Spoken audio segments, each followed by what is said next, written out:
হিমালয় পর্বতমালা, দক্ষিণে বঙ্গোপসাগর, পূর্বে আসাম, ত্রিপুরা, খাসিয়া জয়ন্তীয়া এবং চট্টগ্রাম পাহাড়, রাজমহলের পাহাড়, বীরভূমের সাঁওতাল পরগনা, ঝাড়খণ্ড ও ময়ূরভঞ্জের জঙ্গলাকীর্ণ এলাকা।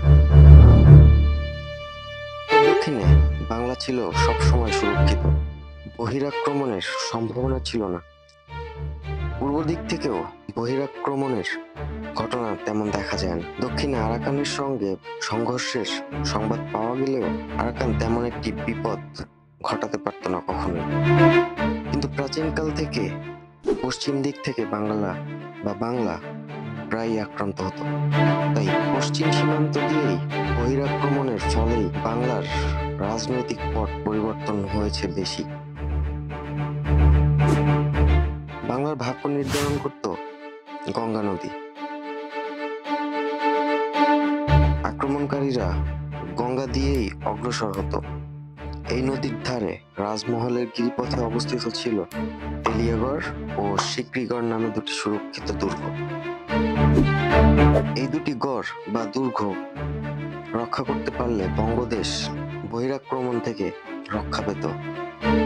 প্রাচীনকাল থেকে মুসলিম আমলের শেষ পর্যন্ত এই গিরিপথ এবং দুর্গগুলো অত্যন্ত গুরুত্বপূর্ণ ভূমিকা পালন করে।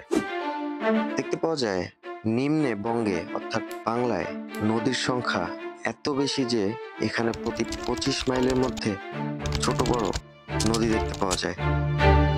এই নদীর কারণেই মুসলমান আমলেই বাংলার রাজধানী কয়েকবার স্থানান্তরিত হয়েছে। সুলতানি আমলে প্রথম প্রায় 300 বছর রাজধানী লখনৌতি এবং পান্ডুয়ায় পরিবর্তিত হতো। 16 শতকের মধ্যবর্তী সময়ে সুলাইমান কররানী তারায় রাজধানী স্থানান্তর করেন। মোগল অধিকারের সময় এখানেই মূলত রাজধানী ছিল।